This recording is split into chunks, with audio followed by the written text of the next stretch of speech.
Who are the 21st century superpowers? The USA is still the top superpower, but the global power balance is changing fast.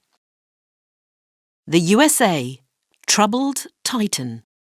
After the Second World War, with Europe in ruins, the U.S. became the superpower of democratic nations. It played that role through the Cold War decades, counterbalancing the Soviet Union in military, economic, diplomatic, and ideological terms. When the Soviet Union finally collapsed, American power over world affairs seemed incontestable. The USA spends more on its military strength than the next 10 countries combined. Its per capita wealth is almost double Europe's and over 6 times that of China.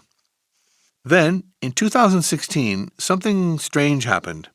With Donald Trump in the White House, the world superpower suddenly went AWOL. Trump called NATO into question, the all-important military alliance between the U.S. and Europe. Treaties were rejected, old allies ghosted in favor of dictators. Amid the turmoil that Trump created, China seized the opportunity to present itself as the new world leader. But that looks premature now that Joe Biden has arrived as president.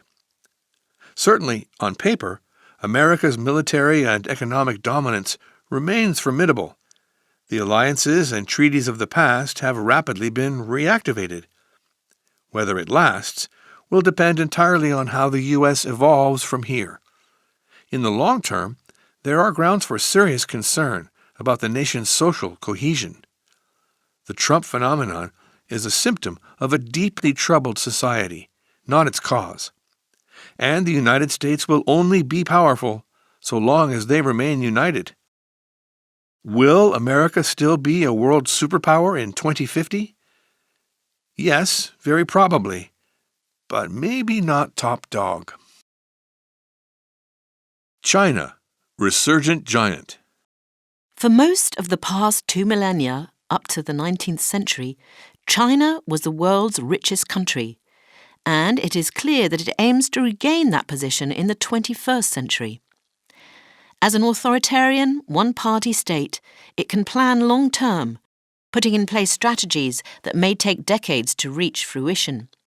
For example, it has subtly acquired a near monopoly on the world's deposits of rare earth metals, a group of 17 obscure elements that are crucial to modern technologies in everything from smartphones to ballistic missiles.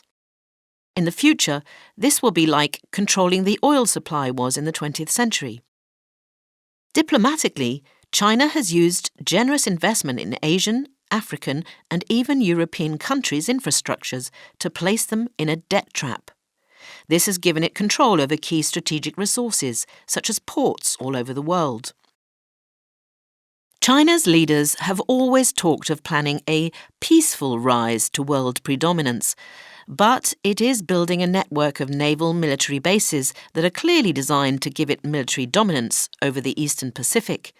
It is said to be working on autonomous military machines, Terminators in effect, as one aspect of a plan to dominate developments in the future tech of artificial intelligence. Today, few governments believe in China's peaceful rise, and after seeing it suppress dissidents in Hong Kong and threaten Taiwan with invasion, nor do they believe it will be a benevolent superpower. The next few years, therefore, will see other governments try to contain China. But is it already too late?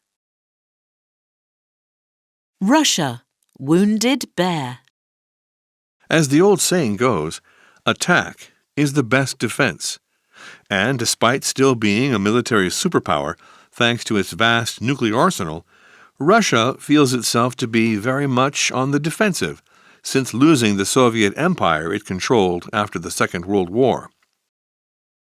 No longer the giant of the Cold War decades, it has adopted guerrilla tactics as a means of destabilizing its rivals. It has mastered what it calls a hybrid warfare system of attacking a country in clandestine ways. For example, in 2014, it annexed the Crimea from Ukraine, using ununiformed Russian soldiers posing as local militias. Its cyber forces, codenamed Fancy Bear, and Cozy Bear, are responsible for ongoing hacks and malware attacks on several Western democracies.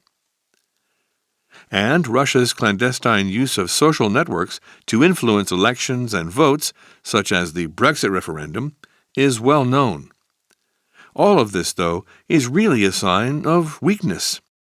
Russia's population is aging and shrinking fast. Putin is so reliant on the country's oil resources to artificially stimulate the economy that the state itself is now responsible for 70% of the country's GDP, compared to 35% in 2005.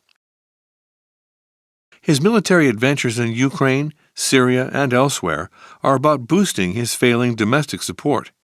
He hopes to disrupt rivals and sow division between allies with low-cost cyber attacks, so equalizing the balance in his favor. But a wounded bear, as we all know, is unpredictable. Russia is not the confident superpower it once was, and in some ways, that makes it more dangerous. The EU Secret Superpower. The typical view of the European Union is that it is too slow and too bureaucratic to ever be a superpower. Yes, it has considerable military forces, but they are divided between 27 countries and have no central command structure. Yes, it is rich and populous, but it doesn't speak with a single voice in foreign policy, and so has little impact on world affairs. In the end, it's just a big single market, a commercial entity more than a political one. But that is precisely the source of its unrecognized power. Because the EU is the world's biggest single market, filled with rich consumers, it is subtly influencing the entire globe. For example, in 2016, the EU introduced the General Data Protection Regulation, GDPR, to protect our private information when using the Internet. Apple, Microsoft, Google, and Facebook, all US companies, now apply the GDPR rules worldwide. Similarly, Twitter and YouTube now apply the EU definition of hate speech worldwide to censor users, not the concept of free expression found in the American Constitution. Most significantly, the rules imposed on anyone wishing to do business in the EU cover a multitude of domains: product safety, environmental standards, employment practices, and so on. What is not generally realized is that corporations increasingly follow these rules globally. It just doesn't make financial sense for them to have one production chain for the EU and another for the rest of the world. So, is the EU a superpower? Maybe, but not like any we've seen before.